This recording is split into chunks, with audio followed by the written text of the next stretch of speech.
Rumors of a police incident at Skooliepalooza, and will Living Free Mike ever get his channel back?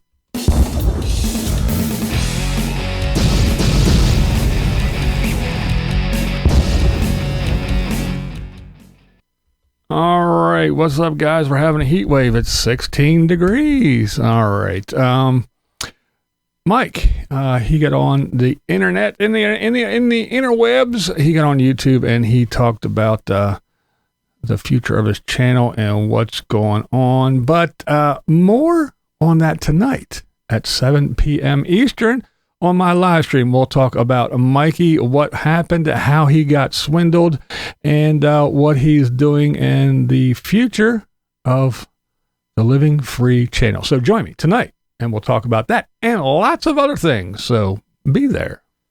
So it would appear that Nomad life is getting to be just like living in a neighborhood in sticks and bricks. Yeah, it's really no different.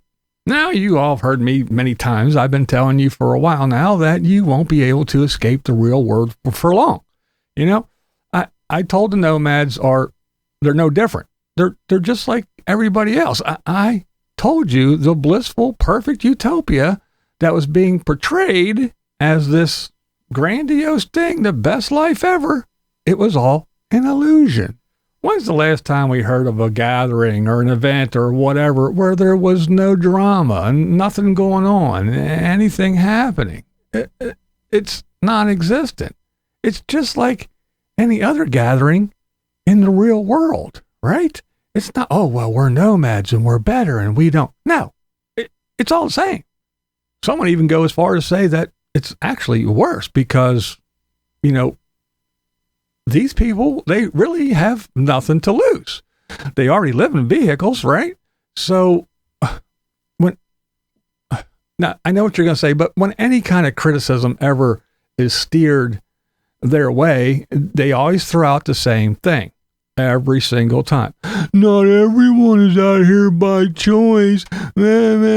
Some people, they're down in this. It's not by choice. So why can't I say that they have nothing to lose, right? If they have very little and they were forced out because they have nothing and they're not out there by choice, they have really nothing left to lose. Yeah, makes sense, right? As I just stated, all the gatherings have drama. I've done videos for years about the drama at the van build, at this gig, at that meetup, at this gathering, at this thing, at this event. There's always some kind of drama. And this year, guess what, folks? There's no exception. Now, there was a whole lot of buzz, a whole lot of hubbub about a whole bunch of drama and other things at Schooliepalooza. Even Eric, that's right, the great Nomadic Fanatic. Now, he made mention of all the drama and everything, but he refused to elaborate. Others talked about some fireworks and some other things that were going off. Some, including Ausia from Panda Monium, she reported a shooting. Somebody got their window shot out, and they were our neighbors not too far from us. I guess the person ended up calling the police because they are here. There's actually several police cars and sheriffs here. You know, when you get a bunch of people together, I guess sometimes craziness can happen. Yeah, but you can't say that. Well, I guess you can because you are one of the nomads, but nobody else can actually notice that and mention it because, oh, no, we are the perfect people. We are the chosen one. We live the free, cheap, and easy life, and we have escaped reality to come out here. We're not like you. We're better. Now, there was also talk about substance abuse, the noise, and even lots of online drama going on. And, of course, there's always still that name bullshit and which palooza is the real palooza and you can't be the palooza because we're the palooza and this is see the nomads aren't special. They're just as silly and stupid as everybody else.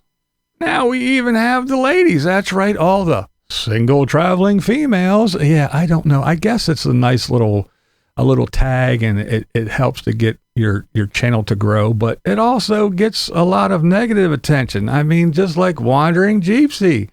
she's been talking about stalkers and everything else for the last 2 years, and it's just going up and up and up. And whenever she does talk about it, I mean, the views, I mean, yeah, they go from a couple thousand to, yeah, hundreds of thousands. So we got that going on with all the ladies, and she's not the only one. There's lots of the solo female traveler and all that other stuff that, they're always talking about this, that, the other thing. And again, but you're out there with the one big happy community, free, cheap, and easy. I mean, what is there to complain about? It's the good life, right?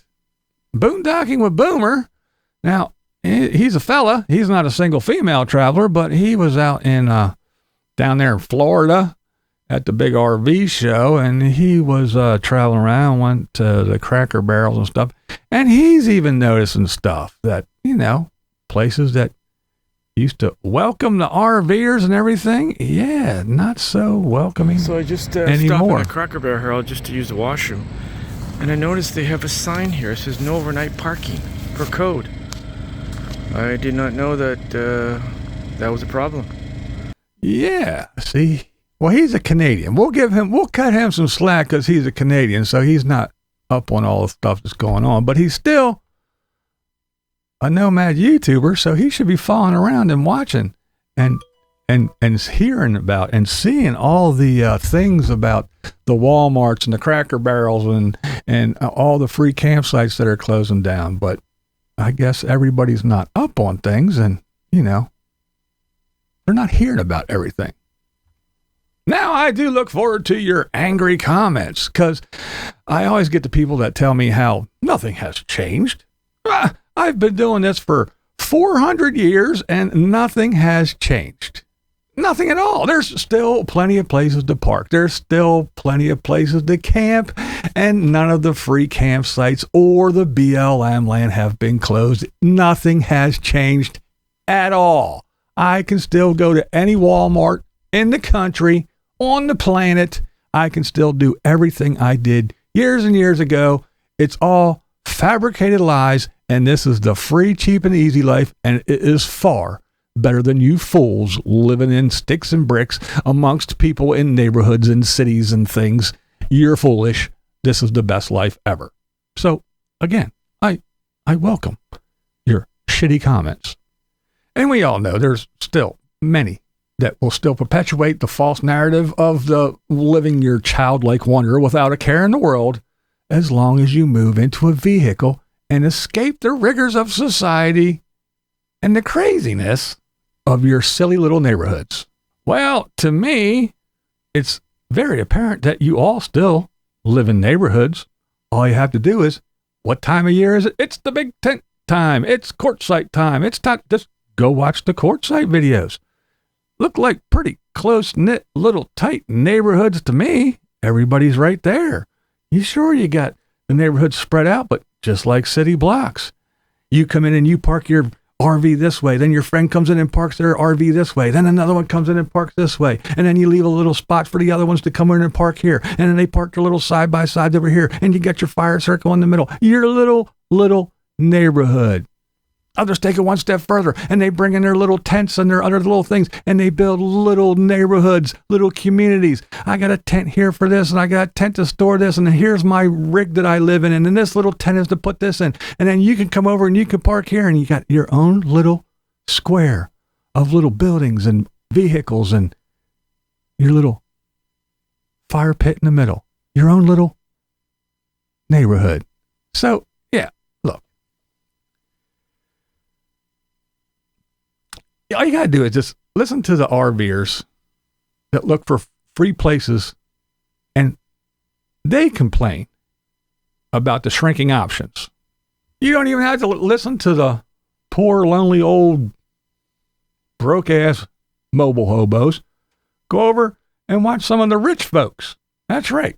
The rich RVers, the ones that got the big rigs, and they buy a new one every 3 years, and they go places, and they spend money, and they do things. They just don't sit in quartzsite, pick sand out of their ass. No, they're out there and they're actually traveling. Go listen to them, because they'll talk about the quality and availability of RV parks and They talk about the all but extinction of the quick stop, the rest spots, the little quick, easy stay overnight things on your travels from point A to point B, when you just pull into a Walmart parking lot or a Cracker Barrel or something. Yeah, they all talk about, they're dwindling. They're dwindling quickly. But, people will deny. You can just go watch the videos from people that once went to every gathering and stayed on the road all the time. They were always on the road, right? These people now, they ran off and they bought land.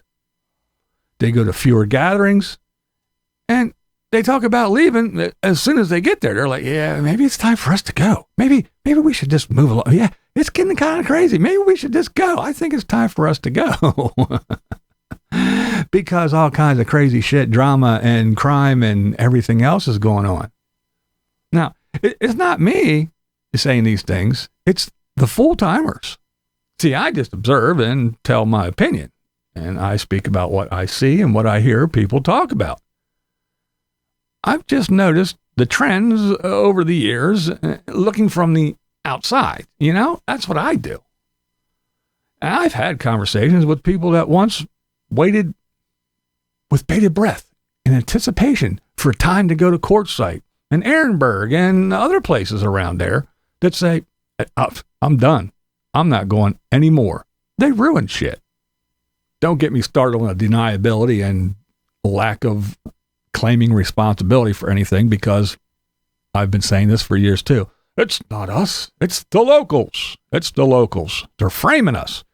We're the chosen people. It's not us. No, we don't do anything wrong. We never dump our tanks. We never shit in the desert. We never do any of that. No, it's not. It's the locals. The locals leave their houses, go rent RVs and come and they do stuff, destroy things, and they blame us to make us look bad. It's not us. It's always the locals. Yeah. Deny. Now, I've talked about the increasing break-ins, attacks, crime, and all the drama. The society that you so swiftly ran from, guess what?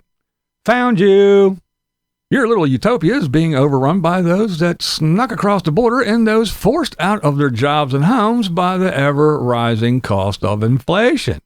Yes, the inflation, much like the crime and disruption of nomad life that people refuse to acknowledge. Yes, it is a reality. You can stick your head in the sand all you want. You can refuse to admit that your free, cheap, easy, and oh yes, so perfect life is really no better than anything else. It's just life. It's just another way to live. If people are involved because people will be people. And they are wretched little creatures. They are the most destructive animal on the planet. So whether they live in a car or live in a house, they're all the same.